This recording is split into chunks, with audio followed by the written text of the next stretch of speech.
Good day, and thank you for standing by. Welcome to the conference call to review fourth quarter and full year 2024 financial results. At this time, all participants are in a listen-only mode. After the speaker's presentation, there will be a question-and-answer session. To ask a question during the session, you will need to press star 11 on your telephone. You will then hear an automated message advising that your hand is raised. To withdraw your question, please press star 11 again. Please be advised that today's conference is being recorded. I would now like to hand the conference over to your speaker today, Sam Franklin. Please go ahead. Thank you, Operator. Good morning, everyone, and welcome to GlobalFoundries' fourth quarter and full year 2024 earnings call. On the call with me today are Dr. Thomas Caulfield, CEO, John Hollister, CFO, Niels Anderskouv, Chief Business Officer, and Tim Breen, Chief Operating Officer. A short while ago, we released GF's fourth quarter and full year 2024 financial results, which are available on our website at investors.gf.com, along with today's accompanying slide presentation. This call is being recorded, and a replay will be made available on our investor relations webpage. During this call, we will present both IFRS and non-IFRS financial measures. The most directly comparable IFRS measures and reconciliations for non-IFRS measures are available in today's press release and accompanying slides. Please note that these financial results are unaudited and subject to change. Certain statements on today's call may be deemed to be forward-looking statements. Such statements can be identified by terms such as believe, expect, intend, anticipate, and may, or by the use of the future tense. You should not place undue reliance on forward-looking statements. Actual results may differ materially from these forward-looking statements, and we do not undertake any obligation to update any forward-looking statements we make today.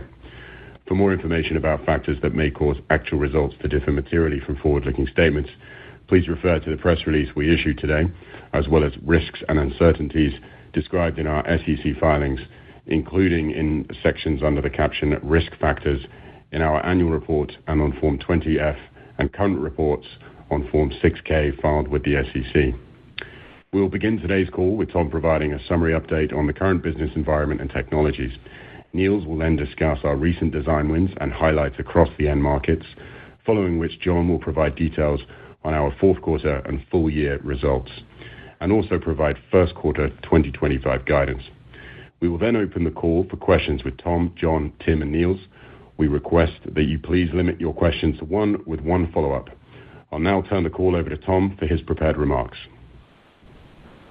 Thank you, Sam, and welcome everyone to our fourth quarter and full year 2024 earnings call. In the fourth quarter, we delivered results that exceeded the midpoints of our guidance ranges across revenue, gross margin, and EPS. We also continued to generate progressively higher free cash flow. As we set out at the start of 2024, our goal was to generate approximately 3 times the adjusted free cash flow over 2023. With over $1 billion of adjusted free cash flow in 2024, we significantly exceeded that target. Our free cash flow generation is a testament to our strong execution, multi-year investments in our capacity footprint, and our ability to react quickly to market conditions. This will be an important metric for our company on a go-forward basis, and we expect to grow adjusted free cash flow in 2025 above the $1 billion target that we set out to achieve in 2024. Our full year results are consistent with what we indicated at the beginning of 2024. As the macroeconomic environment began to stabilize through the second half of 2024, and our customers cautiously managed down their inventory levels. This time last year, we indicated that GF's first quarter of 2024 would signal the revenue bottom for the year, with an expectation for consistent sequential growth throughout 2024. I am pleased to report that not only did we deliver on those expectations, we continue to build the foundations for longer-term growth with a record level of design wins across all end markets we serve, as well as new opportunities that support the expansion of critical applications such as autonomous vehicles, satellite communications, optical networking, and power delivery in the data center.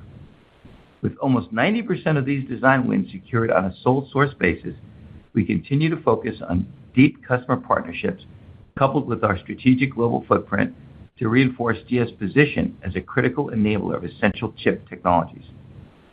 Entering 2025, we expect continued design win momentum and an improving demand outlook across several end markets. Our guidance for the first quarter of 2025 indicates a modest return to year-over-year revenue growth and we expect the full year of 2025 to mark a return to growth across key revenue and profitability metrics. Although it's too soon to comment on the rate and pace of this growth, we expect continued moderation of the macroeconomic headwinds that impacted some of the end markets we operate in, and our customers are indicating a return to normalized inventory levels. Meanwhile, our strategic initiatives in Malta remain on track as we actively transfer a range of essential chip technologies into our Fab 8 facility in Malta, New York. This will diversify the existing technology portfolio in Malta by supporting our customers with access to our 22FDX platform, our 40nm auto-grade offerings. This will complement the existing 12nm FinFET, RFSOI, and silicon photonic technologies in production today. These transfers are part of our long-term capacity investments, which include partnering closely with governments and securing incentive packages to offer our customers differentiated technologies in geographically strategic regions. To that end, we recently announced a first-of-a-kind center for advanced packaging and test capabilities to be housed at our Malta facility. Supported by grants from New York State and the U.S. Department of Commerce, GF's Advanced Packaging and Photonics Center will help meet the growing demand for U.S.-made essential chips used in AI, automotive, aerospace and defense, and communication applications. Our customers continue to seek more geographic resilience in their supply chains, and GF's unique footprint is well placed to meet them both globally and locally. In conclusion, I'm extremely proud of our achievements in 2024. The focus and determination from our 13,000 employees around the globe give me confidence GF can accelerate its performance as we return to growth in 2025. With that, over to you, Niels. Thank you, Tom, and welcome to everyone on the call. I'd like to provide a brief update on some of our key customer partnerships and end market performance. 2024 has been a pivotal year for the design win momentum that we have seen across all of the end markets we serve. These design wins set the stage for increasing the content growth and penetration of our essential chip technology portfolio. Now let me walk you through that by end market. In automotive, despite soft end market demand and inventory builds at OEMs, GF continues to grow. We continue to capture share in auto, expand our content per vehicle, and build on our strong momentum with customers. During our prior earnings calls, we indicated that we expected full year 2024 revenue from our automotive end market to grow meaningfully year on year. I'm very pleased to report that in 2024, we delivered revenue growth of 15% at the high end of these expectations, reaching a new annual record for automotive revenue, an accomplishment we have achieved every year in our history as a public company. We intend to continue this momentum in 2025, and over the last year, we secured several key design wins to deliver critically important ADAS, microcontrollers, and sensor applications, all manufactured to the highest automotive grade standards. In October 2024, we announced a key collaboration with NXP to deliver low-power, high-performance chips using our leading 22FDX platform. Qualified for automotive grade 1 and 2 applications, 22FDX not only ensures excellent reliability, but also optimizes energy management to deliver up to 50% higher performance and 70% less power compared with other planar CMOS technologies. In 2025, supported by our robust design win pipeline, we expect a similar growth rate to 2024 as we focus on content gains across automotive processing, camera, LiDAR, haptics, and battery management systems. Longer term, as vehicles become increasingly autonomous, connected, and electrified, we remain deeply focused on capturing new content and growing our share of the market through our diverse product portfolio and global footprint. Turning now to smart mobile devices. Revenue grew slightly year over year in 2024, despite a market challenged by an environment of elevated inventory and soft consumer demand for premium tier handsets. Against this backdrop, we continue to focus on opportunities for content growth and secured several key design wins throughout 2024. Customer interest for 9SW, our latest generation RF-SOI platform that enables low standby current for longer battery life, has continued to drive momentum in this end market.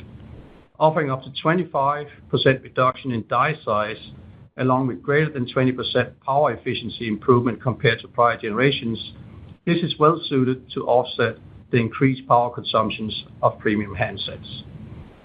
In 2024, we not only reinforced GF's leading position in RF front ends, but also delivered design win momentum in display, imaging, and power, with key socket wins across applications ranging from 5G millimeter wave to micro displays in AR, smart glasses, and wireless video applications in premium smartphones. Looking ahead to 2025, and based on discussions with our customers, the expectation is for consumer end demand and unit shipments in premium smart mobile devices to show modest year-over-year growth.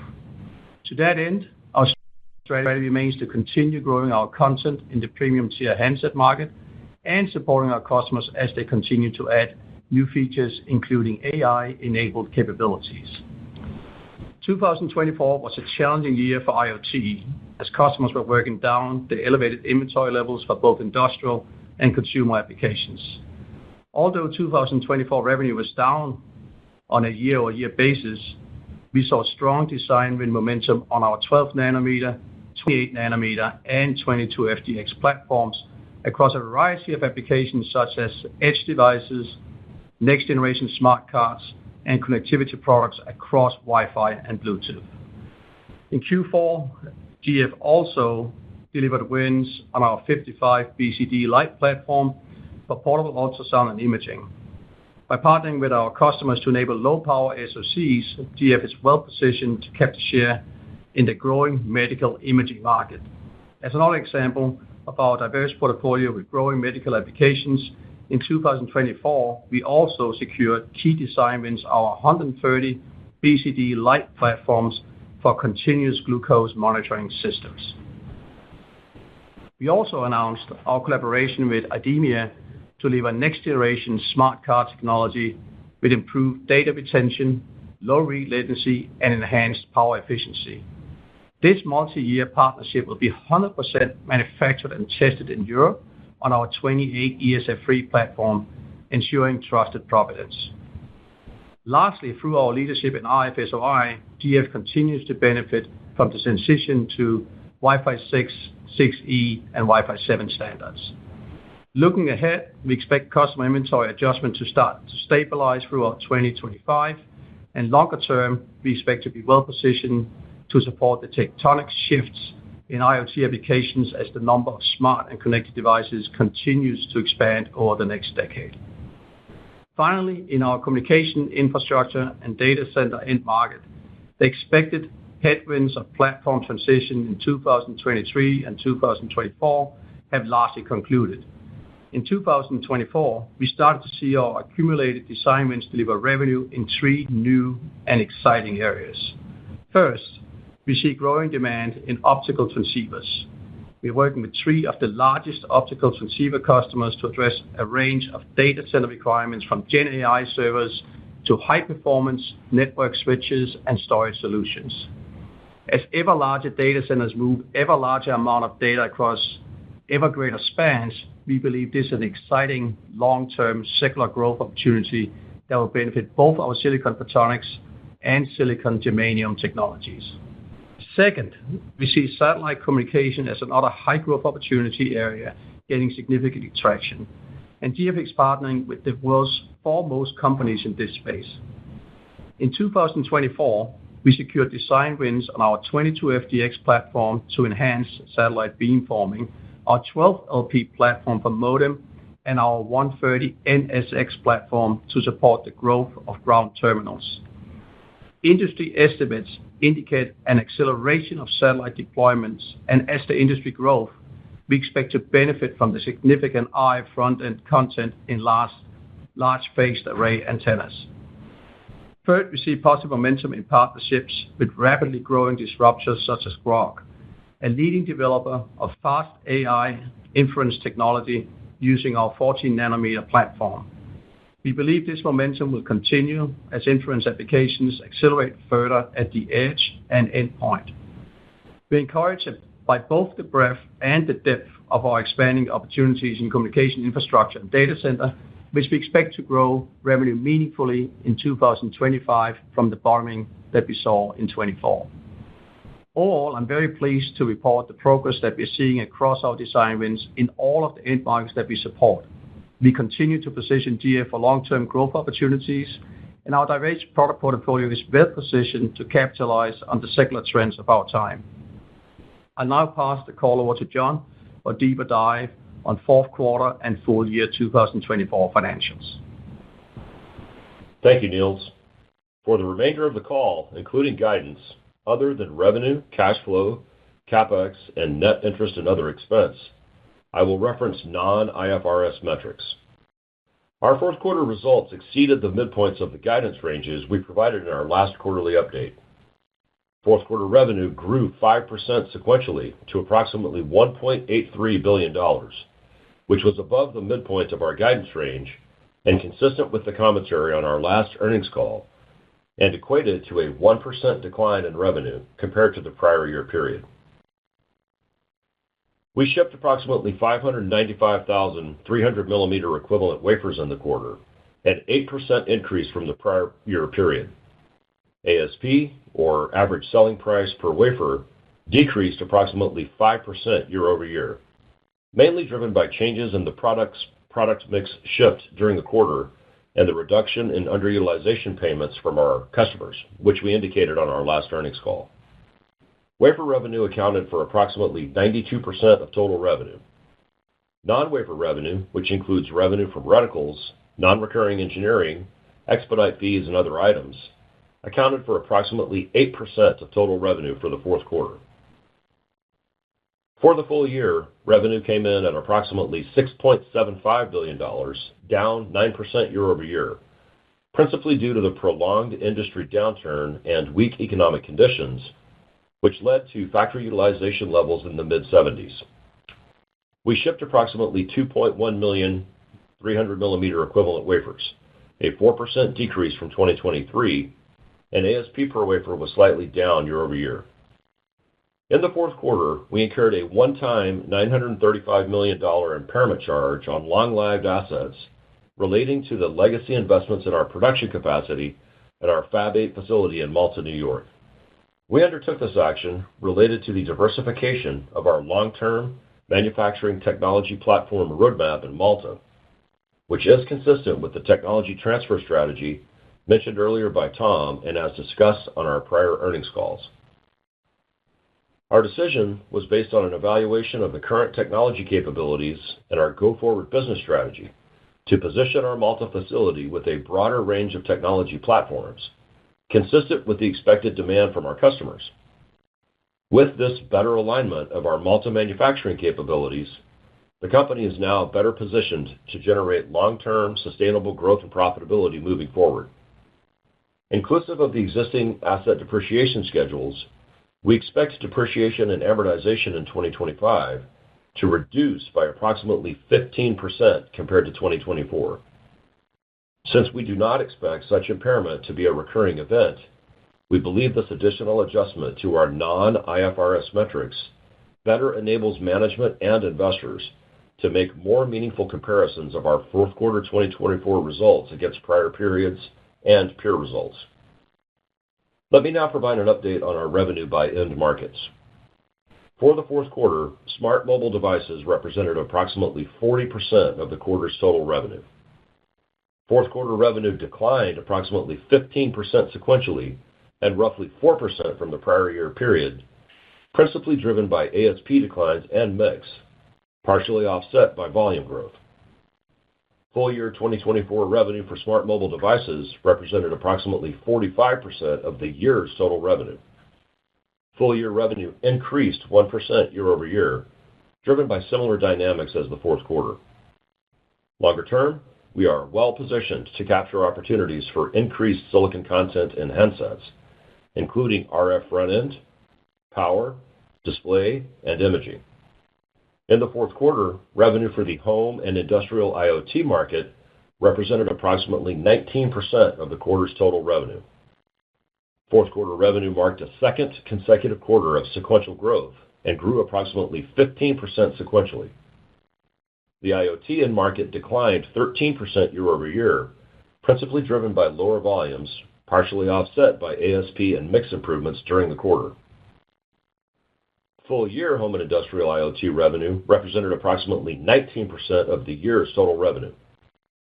Full-year revenue declined 21% year-over-year as inventory management across both industrial and consumer applications remained a top priority for our customers. While in the short term, customers are carefully managing inventories, we continue to capture long-term growth opportunities driven by the increased number and complexity of smart connected devices. Moving now to automotive, which continues to be a key growth driver for us, fourth quarter revenue represented approximately 23% of the quarter's total revenue.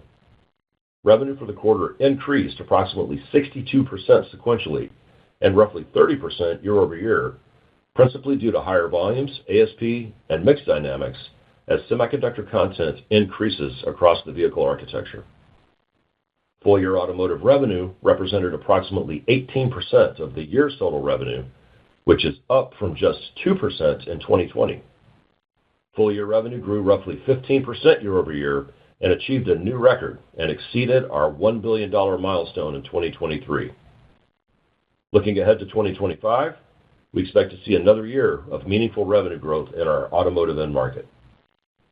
Next, our communications, infrastructure, and data center end market, where fourth quarter revenue represented approximately 9% of the quarter's total revenue.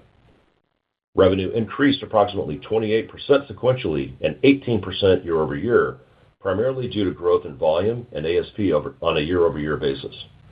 For the full year 2024, communications, infrastructure, and data center revenue represented approximately 9% of total revenue. 2024 revenue declined 33% year-over-year as a result of the continued and expected platform transitions for compute applications. Looking ahead to 2025, we expect meaningful revenue growth driven by upside in AI accelerators, optical networking for data centers, and satellite communication. Moving next to gross profit. For the fourth quarter, we delivered gross profit of $464 million, which translates into approximately 25.4% gross margin. Gross margin was above the midpoint of the guidance range. For the full year, we delivered gross profit of $1.709 billion and gross margin of 25.3%, equating to a 380 basis point decline from 2023. Operating expenses for the fourth quarter represented approximately 10% of total revenue. R&D for the quarter decreased sequentially to approximately $110 million, and SG&A also declined to $69 million. Total operating expenses were $179 million. Included in our total operating expenses is the benefit of approximately $17 million related to the Advanced Manufacturing Investment Tax Credit for 2024 qualifying expenses. As we continue to spend on qualifying expenses and capitalize assets in 2025 and beyond, we expect to continue to receive these benefits through the life of the program. We delivered operating profit of $285 million for the quarter, which translates into an approximately 15.6% operating margin, roughly 510 basis points lower than the year-ago period and above the midpoint of our guided range. For the full year, GF delivered operating profit of $920 million, which translates into 13.6% operating margin, a decrease of roughly 490 basis points year-over-year. Fourth quarter net interest income, net of other expenses, was $14 million, and we incurred tax expense of $43 million in the quarter. We delivered fourth quarter net income of approximately $256 million, a decrease of approximately $100 million from the year-ago period. As a result, we reported diluted earnings of 46 cents per share for the fourth quarter on a fully diluted share count of approximately 556 million shares.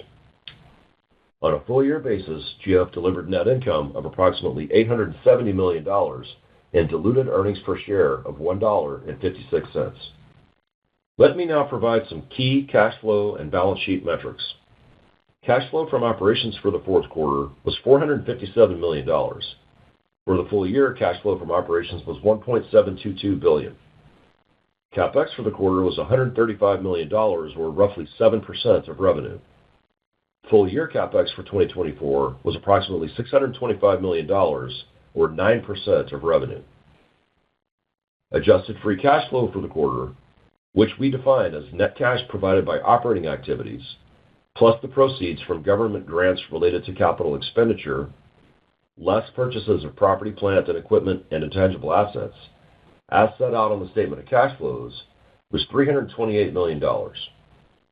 With that, I am very pleased to report that adjusted free cash flow for the full year 2024 was $1.1 billion. As Tom noted, this is an important milestone for GF, and we will look to continue this flywheel of free cash flow generation in 2025 while maintaining our capacity growth objectives.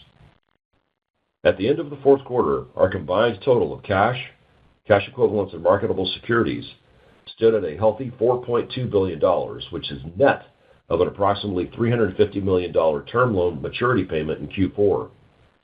We also have a $1 billion revolving credit facility, which remains undrawn. Looking ahead to 2025, and as noted in our filing with the SEC on January 2nd, we prepaid $664 million on our outstanding Term Loan A facility balance, which will be reflected in our first quarter financials. Next, let me provide you with our outlook for the first quarter of 2025. We expect total GF revenue to be between $1.55 and $1.6 billion. Of this, we expect non-wafer revenue to be approximately 10% of total revenue.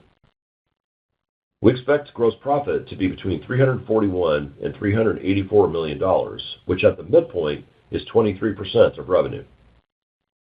Excluding share-based compensation, but including the benefit related to the Advanced Manufacturing Investment Tax Credit, for the first quarter, we expect total OpEx to be between $170 million and $190 million. We expect operating profit to be between $151 and $214 million. At the midpoint of our guidance, we expect share-based compensation to be approximately $52 million, of which roughly $15 million is related to cost of goods sold and approximately $37 million is related to OpEx. We expect net interest income and other income for the quarter to be between $0 and $8 million, and income tax expense to be between $16 and $33 million. We expect net income to be between $135 and $189 million. On a fully diluted share count of approximately 556 million shares, we expect earnings per share for the first quarter to be between 24 and 34 cents. For the full year, we expect 2025 non-IFRS net CapEx to be approximately $700 million. This metric includes proceeds from government grants where applicable, and while the timing of proceeds may vary quarter to quarter, we remain extremely focused on aligning capacity expansion plans with customer demand. Our disciplined approach to cost and expense management also extends to SG&A and R&D, which in 2025 we expect will be roughly in line with 2024, while continuing to invest in our people and long-term growth objectives. As Tom noted, we expect 2025 will be a growth year for GF, and although we only guide one quarter at a time, as customer demand and utilization levels improve, coupled with the benefits associated with our continuing cost and productivity initiatives, we believe we can exit the fourth quarter of 2025 with adjusted gross margins of approximately 30%. This is just an interim step, and longer term, we remain focused on optimizing our cost structure, mix of business, and utilization of our global capacity to continue growing our core profitability metrics. In summary, the dedication of our employees across the world and their continued efforts to expand our differentiated product offerings in key growth markets enabled us to achieve fourth quarter results at the higher end of the guidance ranges. I'll now pass back to Tom and Tim before we move to Q&A. Thanks, John. In conclusion, GF not only navigated the cycle well in 2024, it achieved new milestones that highlight the strength of our customer partnerships and the resilience of our business. We remain focused on execution and on advancing our strategic goals. I deeply appreciate our team members around the globe for their tenacity, dedication, and teamwork in securing key design wins, and our customers have my sincere gratitude for their support and trust in us. Lastly, As announced last week and effective April 28th, I want to congratulate Tim as GF's incoming CEO and Niels as GF's new President and COO. I am proud of what we've accomplished together, and I'm looking forward to our continued partnership as I take on the role of Executive Chairman. It has been the honor of my career to lead GF these last 7 years, and as I hand over the reins to Tim as CEO, I am confident the company is in exceptional hands with a bright and exciting future. With that, over to you, Tim, to say a few words. Tim? Thanks, Tom, and congratulations to you as our next Executive Chairman of the Board. GF will undoubtedly continue to benefit from your knowledge, experience, and support. It's a privilege to take on this new role, to partner with Niels, and to lead our 13,000-strong team into a new chapter of growth and opportunity. GF is uniquely positioned with our exceptionally talented employees, essential chip technologies, and a diverse global manufacturing footprint to meet our customers where they need us. I'm incredibly excited for the next phase of GF's growth trajectory, and I'm looking forward to executing on our strategic vision. With that, let's open the call for Q&A. Operator? Thank you. As a reminder, to ask a question, please press star 11 on your telephone and wait for your name to be announced. To withdraw your question, please press star 11 again. And please stand by while we compile the Q&A roster. And our first question will come from Chris Caso of Wolfe Research. Your line is open, Chris. Yes, thank you. Good morning. And congrats, Tim, and all the best to you, Tom, on your next endeavor. I'll start with a commentary on the end markets. And if you could provide some explanation of what your expectation is by end market for Q1, and particularly in auto, that was stronger than what we would have expected. You know, is this something that you expect to continue as you go into next year? Yeah, let me give a little context first and talk a little bit about the year and what we're seeing. So let's go back a year ago. 1Q 2024, we said would be the low point of GF revenue, and over 2024, we grew revenue sequentially all through the year. At our last earnings call in November, we stated that, Q1 of 2025 would show year-on-year growth, and we're seeing approximately 2% growth. By the way, if we normalize this Q1 24 to Q1 25, eliminating or normalizing out the LTA revenue, our growth would be actually 7%.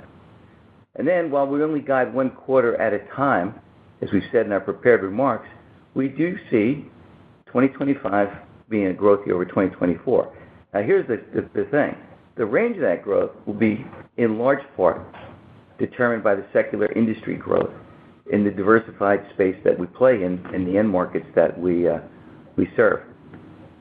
But, you know, if you compare our Q1 revenue year over year to other companies in this diversified space, we're showing, growth. Like we said, whether it's the roughly 2% or the normalization of 7%, where many others, the vast majority, were showing decreasing year over year, mid-single digits, some of them as high as 25%. So where's the upside for GF? Why are we seeing it different? Well, it's certainly auto, which, by the way, this will be a fifth year in a row of achieving revenue growth. Remember, we started in 2020 with somewhere under $100 million in revenue, and last year, as you see, we reported $1.2 billion, and we see there's no reason we shouldn't continue to grow in 2025. Why is auto strong for us, say, versus what you're hearing from others? It's not only just the content growth, it's the number of sockets we've won over the last number of years, and they are starting to ramp. So even in the face of sluggish auto sales out of the dealerships that you're seeing, even with that, we're going to grow again this year. And then the other upside for us in 2025 is in our comms infrastructure and data center end market. That was a transitional market for us. We've been bumping along the bottom at about $500 million of revenue on an annual basis. But given the strength in some of the key design wins in satellite communications and our photonics platform in the data center, this is the year that CID is going to start growing for us. So, as the industry comes back, we will come back, The theme for us is, we should outperform because we position the company with these key design wins in these end markets for growth. You have a follow-up, Chris? I do. My follow-up be on gross margins. And you made a comment in your prepared remarks of exiting the year at 30%. Can you walk us through, how you intend to get there? And, I presume that there'd be some revenue expectation attached to that. You speak about, what sort of revenue growth you would need to get to that 30% exiting the year. Yeah, Chris, this is John. Let me first talk about the first quarter. In overall, we see an improving gross margin story here, and let me do the year-on-year comparison. If you look at the first quarter of 24, that included, as Tom indicated, the roughly $80 million underutilization benefit. That's roughly accounts for about 4 points of the gross margin result in the first quarter of 2024. So if I normalize that and compare it to the guide that we just put out, you actually can see that our gross margins are improving by roughly 100 basis points year over year on a normalized basis. And as we look to the balance of this year and expect continued sequential growth as we experienced in 2024, yes, you will see the benefit coming in the form of improved factory utilization, ongoing structural cost improvement, and that's comprised of both our optimization of our cash input costs as well as the roll-off of our depreciation and amortization costs. We indicated in the prepared commentary an expectation of a roughly 15% improvement in depreciation and amortization costs, as well as ever-enriching product mix in the overall portfolio. So that's what gives us the view that through the balance of this year, we have the opportunity to improve our gross margins and, according to those expectations, exit the year at roughly 30% gross profit margin. Thank you. And our next question will be coming from Mark Lipacis of Evercore ISI. Mark, your line is open.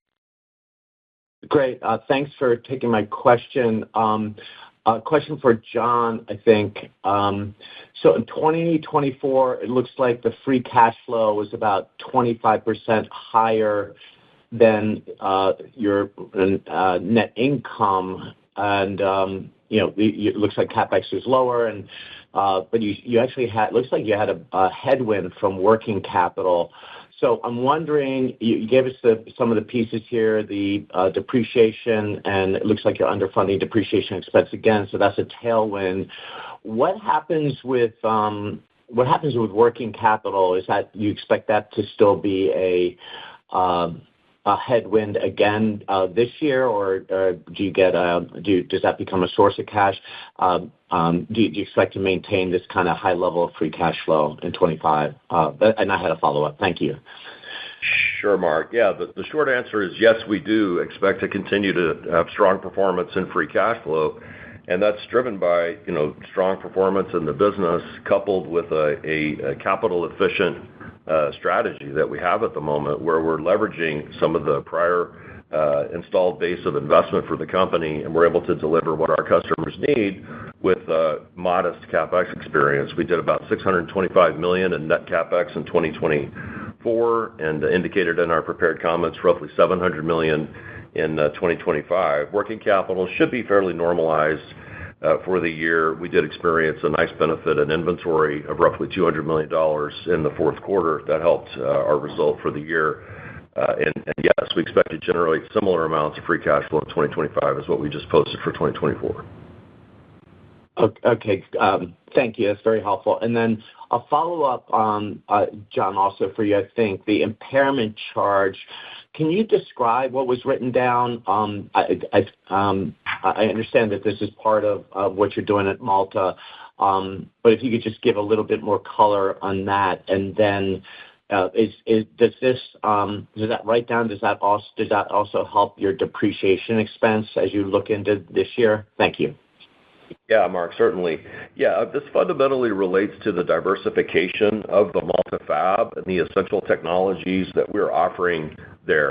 We indicated this in the prepared comments, but if you really look at the 22FDX, 40 nanometer, what we're doing in advanced packaging and photonics, these are new essential technologies that we're adding onshore here in the Malta fab, and that speaks very much to our global manufacturing footprint and how critical it is, particularly in today's environment, that we're able to have fungible, consistent essential technologies globally at each of our locations in the world. So that's really what's behind that. And as part of that diversification strategy, we felt it appropriate to analyze the legacy investments in the Malta fab. And based on that, we did a comprehensive analysis in the fourth quarter and determined that in order to right-size the carrying value of the Malta fab, it was appropriate to incur this roughly $900 million impairment charge. And yes, to your question, Mark, that is included in the 15% decline in D&A costs, although it's not the majority. The majority of that is coming from simply the natural runoff of the depreciation schedule for Malta. Gotcha. Very helpful. Thank you very much. One moment for our next question. Our next question will be coming from Krish Sankar of TD Cowen. Your line is open, Krish. Yeah, hi. Thanks for taking my question. Congrats, Tim. And Tom, I had two questions. First one, you said you expect revenue growth in calendar 25. Within that, how to think about ASP versus wafer volumes this year, and then I had a follow-up. Yeah, let me start on that, and I think I'll pass over to Niels. Look, in a phrase, we have a constructive pricing environment. Why? To win in the marketplace, our customers need differentiated solutions. That's when they come to us. When we talk to them in our engagements, it's centered around what features we can add, what kind of unique customization and enablement that they could bring to maximize the performance in the marketplace. So our first priority when we think about capture of value is how do we go and leverage the range of technology platforms we have to not only bring great solutions to our customers, but to maximize our profitability. So let me give you a little insight on that. The range of complexity of our technologies is somewhere in the order of 2x in process steps, depending on what platform we're talking about. So when we think about ASP, it's not really a good indicator of value capture, which is the whole ASP is about. It's really about us maximizing the leverage of the breadth of our portfolio to win business that our customers need our solutions for. I think this is evident by the fact that we continue to have 90% of our design wins on single source opportunities because we bring these different differentiation across a broad range of platforms and end markets. Maybe a couple examples on some of that differentiation. Yeah, no, you answered it very well, Tom. I mean, for GF, pricing continues to be very constructive, and it really is due to our strategy and focus on essential chip technologies. I mentioned on the last earnings calls, we are not competing with bulk CMOS, at all. 90% of our design wins are in highly differentiated sole source technologies. And whether that's RF, whether that's 22FDX, low power, high performance, or whether that's any of our 40 nanometer, 28 nanometer, ESF3 type of technologies for automotive, that allows us to have a very constructive pricing environment where we continue to be able to differentiate and help our customers develop superior products. And when they develop superior products, they're also able to pay us, a better price and thereby a better margin for GF. So. Got it. That's very helpful. And then, Tom, I had a follow-up for you. I'm curious about the impact of China. There are some concerns in terms of the incremental capacity coming from there. On the flip side, there are also some restrictions that could curtail their expansion. So I'm kind of curious how to think about opportunities and threats from that region for GlobalFoundries. Yeah, look, the best defense we have against the capacity build in this diversified space or essential chip technology is our differentiation. It goes right back to that. We have to continue to out-innovate on what matters to our customers, and we'll win our fair share of business and let others fight it out in the more commoditized part of this marketplace. But for China, I think it also gives us great opportunity besides the headwinds you point out about overcapacity. First, let's talk about what fabless companies in China are telling us. They need diversification. In fact, they've coined the phrase NCNT, no China, no Taiwan, in their N+1 sourcing strategy. So what they need is a diversified platform or diversified manufacturing footprint that GF offers to serve the markets outside of China. And the natural choice for them is GF. And so we'll see a lot of great engagements with the fabless companies of China who want to become international players. On the other end of that, China for China, while we don't have any plans to build our own factory, that doesn't mean we don't have plays and opportunities working first with our customers and then with partners in China to bring very specific technology platform, very specific to products, so that they can have a China for China play.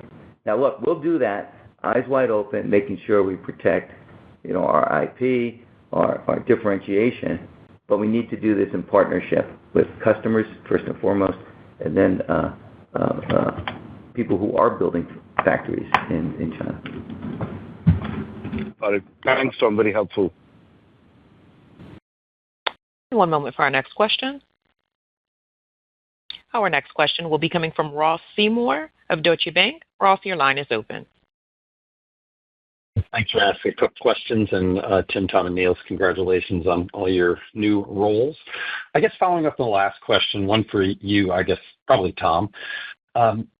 Your U.S. customers, any sort of change in behavior, new administration, maybe some other questions on the CHIPS Act, maybe the flip side of it is even greater importance on kind of U.S.-based manufacturing.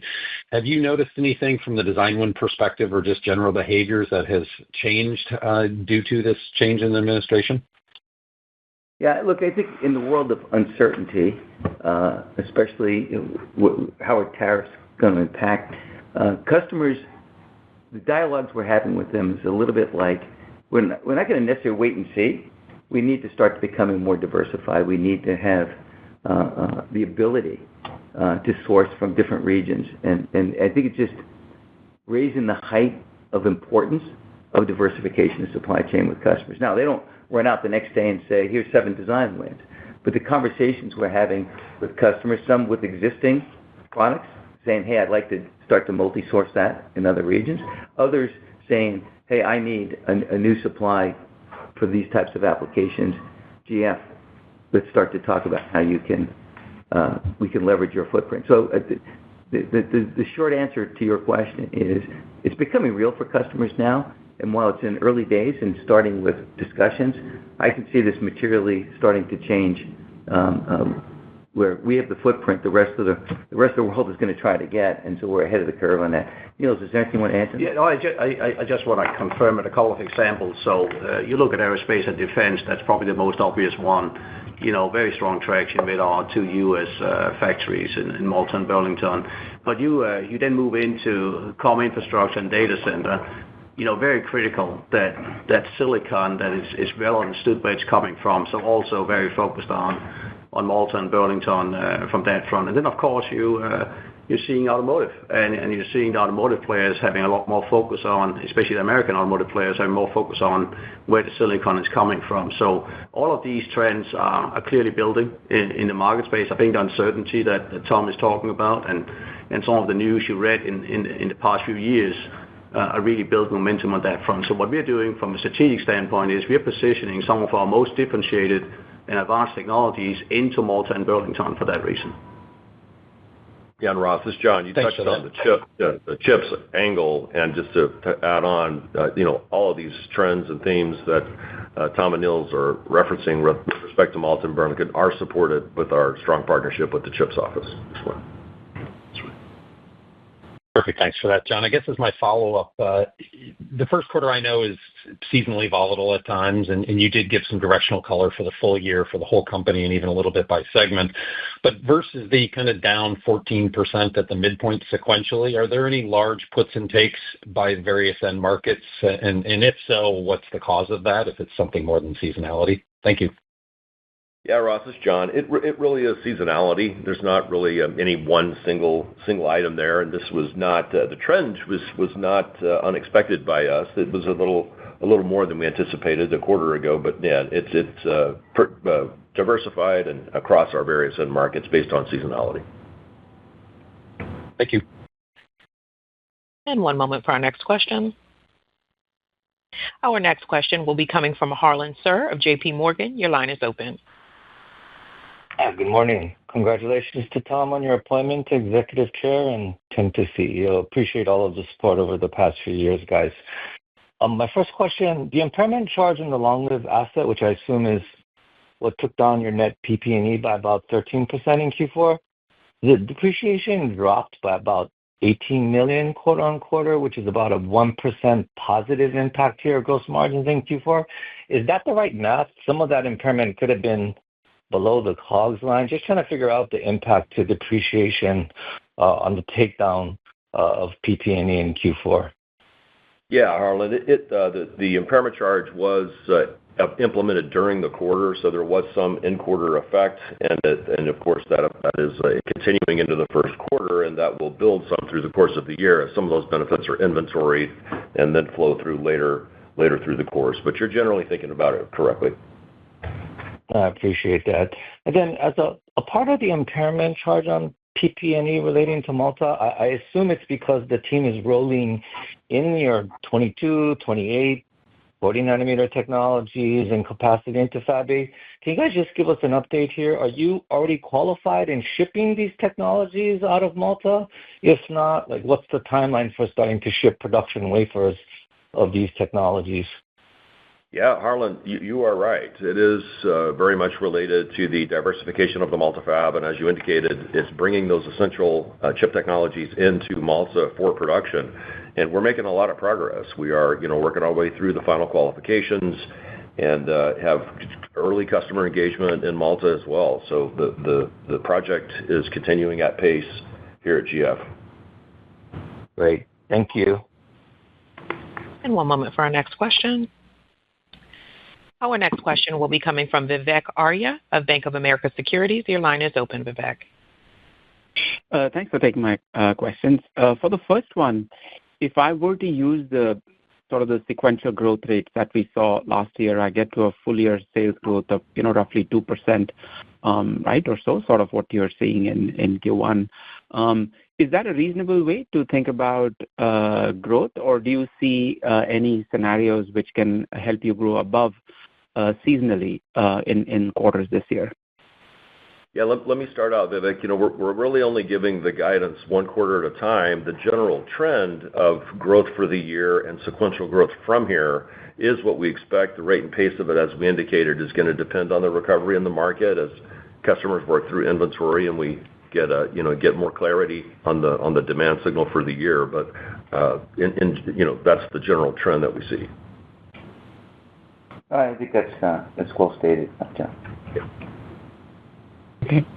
And then on gross margins, you've given a very specific number, right, of 30% exiting the year. So is that supported if you are growing top line in this range? And then in that 30%, how much is the benefit, not just for that Q4, but also in Q1, of the lower depreciation expenses, the assumptions around wafer pricing, factory utilization, any impact of cancellation fees? So if you could just help us kind of bridge gross margins last year to how you are thinking about gross margins this year, right? What would be different this year in terms of those gross margin drivers when it comes to depreciation, when it comes to wafer pricing, factory utilization, and impact of any cancellation fees? Thank you. Yeah. Sure, Vivek. It's John again here. So, we indicated roughly 30% exit rate for the year based on the assumption of continued revenue growth sequentially through the course of this year at some level. And really, it is different drivers this year than what we had. The expectation for underutilization payments is really not as relevant now. It's really not a material amount of that and comprehended in the first quarter guidance.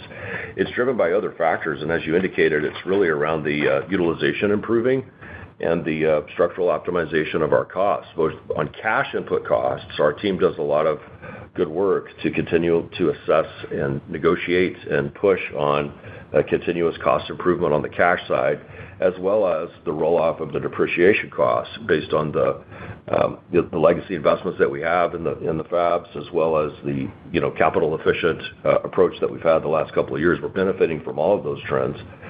We indicated roughly 15% improvement in D&A costs. That's on a base of roughly $1.6 billion in 2024. So, framing that in dollars, it's about $250 million of improvement in the D&A cost profile for the company in 2025. So those are some of the key drivers for us as we expect continuous improvement in gross profit margin in 2025.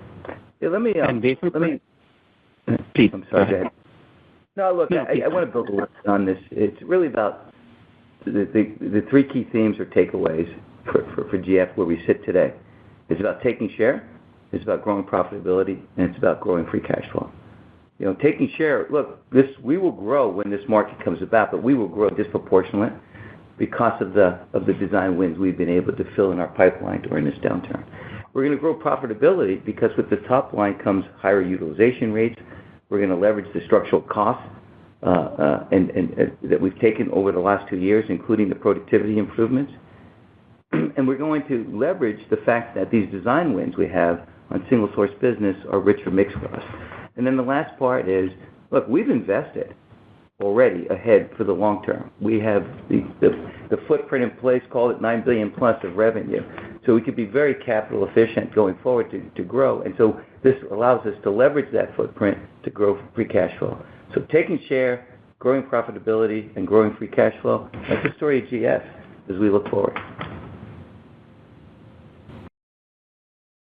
And one moment for our next question. Our next question will be coming from Quinn Bolton of Needham & Company, LLC. Your line is open. Hey, congrats, Tom, Tim, and Niels. Niels, I might have missed it, but you went through the growth outlook for each of the end markets. I may have missed it, but did you give us a sort of sense of what you thought the home and IoT business would do in 2025? I didn't mention it earlier, but we do think that it bottomed out in 2024. We're starting to see green shoots, across the customer base. You've read the same news and releases that came out this month. And you see some of the companies that are almost 100% focused on IoT. You're starting to see the revenue coming back. You're starting to see the inventory being drained. So I have a similar take on that IoT bottomed out last year, and we're gonna get back to growth this year. Perfect. And then just John, on the gross margin walk to 30% by the fourth quarter, is there any sort of lift in ASP assumed in that? It looks like ASPs were sort of down sequentially in each of Q2, Q3, Q4 of 24. Wondering if you get a little bit of pricing recovery just driven by mix, in 2025. Thank you. Yeah, Quinn, so we see a generally constructive pricing environment for the essential chip technology that we offer. As Niels indicated, we're not operating in bulk CMOS per se. It's very specialized and differentiated for the markets we serve. So we see generally stable pricing. We have been selectively taking some price back in a few cases, but in general, there is a mix of price dynamics depending on the technology and application, but generally a stable environment for pricing. Thank you. Tonya, we'll make this the last question. Certainly. I would now like to hand the conference back to Sam Franklin for closing remarks. Very good. All right. Thank you, Tonya. Thank you, everyone, for joining us on the call today. Just as a reminder, we will be at the Wolfe Research Semiconductor Conference tomorrow, and we'll also be participating in the Morgan Stanley TMT Conference on the 4th of March. Look forward to seeing you there. Thank you very much for joining today. Certainly.